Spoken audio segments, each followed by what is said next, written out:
గురుగారు, పచ్చడి లేని భోజనం పాపపు భోజనం అనే ఒక నానుడి ఉంది. ఈ పచ్చడి భోజనాన్ని ఎప్పుడు స్వీకరించాలి? భోజనం ఒక శాస్త్ర సమ్మతమైన విషయం. దేహానికి ఆరోగ్యాన్ని ఇస్తుంది, ఆనందాన్ని ఇస్తుంది. కంటికి ఇంపుగా కనిపించాలి, నాలికకు స్వాదువుగా రుచిని కలిగించాలి, మనస్సుకు ఆహ్లాదకరమైనటువంటి ఆనందాన్ని అందించాలి. అదే భోజనం అవుతుంది. భోజనం ఎక్కువగా తిన్నా దుఃఖమే, అసలు తినకపోయినా దుఃఖమే. కనుక భోజనం ఔషధంతో సమానం. అలాంటి ఆ భోజనం ప్రధానంగా 5తో ముడిపడి ఉంటుంది. భక్ష్య, భోజ్య, చోహ్య, లేహ్య, పాయసములు అనేవి ఈ 5. ఇందులో 4వది లేహ్యం, పచ్చడి. పచ్చడి లేని భోజనం శాస్త్ర సమ్మతం కాదు.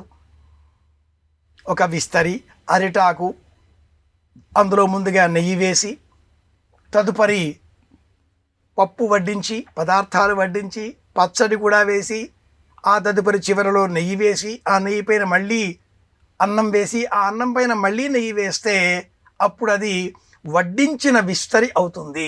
జీవితం అలా ఉండాలి, అన్ని రంగులతో కూడుకొని ఉండాలి. అది వడ్డించిన విస్తరి గల జీవితం అంటే. పచ్చడి ఎప్పుడు కూడా ఎరుపు వర్ణంలో ఉండాలి. ఇది కూడా శాస్త్రం. రోటి పచ్చడి అయినా కూడా బ్రహ్మ విష్ణువు మహేశ్వరులు అన్న పేరిట చింతకాయ పచ్చడి, మామిడికాయ పచ్చడి, ఉసిరికాయ పచ్చడి, ఈ 3టిని బ్రహ్మ విష్ణువు మహేశ్వరులు అని ప్రాచీనులు పిలిచేటటువంటి వారు.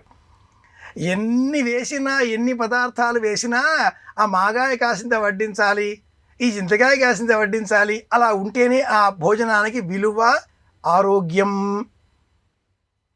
జీర్ణం కాకపోయినా, అజీర్ణం వేసినా, వ్యాధి వచ్చినా పాత చింతకాయ పచ్చడి పథ్యానికి పరమౌషధం అనే వాక్యం కూడా జ్ఞాపకం తెచ్చుకుంటే పచ్చడి విలువ ఎటువంటిదో తెలుస్తుంది.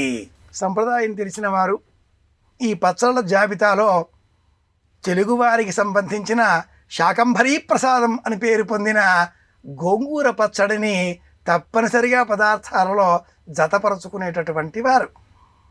ఈ పచ్చడిని పదార్థ స్వీకరణలో ముందుగా పప్పు, తదుపరి వ్యంజనములు అంటే కూరలు, ఆ తదుపరి 3వ పదార్థంగా పచ్చడిని స్వీకరించాలి. ఇది 3వ పదార్థం. 4వది రసం, సాంబారు, చారు ఏదైనా కూడా. 5వది మజ్జిగ, పెరుగు కాదు. పొరపాటుగానైనా ఆహారంలో పెరుగు స్వీకరిస్తే శరీరానికి మందకొడితనం, బద్ధకం వచ్చి చేరుతుంది, మాంద్యం ప్రవేశిస్తుంది, ఒబేసిటీ వచ్చి చేరుతుంది అంటుంది ఆయుర్వేద శాస్త్రం. పచ్చడి లేని భోజనం పసందైన భోజనం కాదు అని అనడంలో ఉండే అంతరార్థం ఇదే.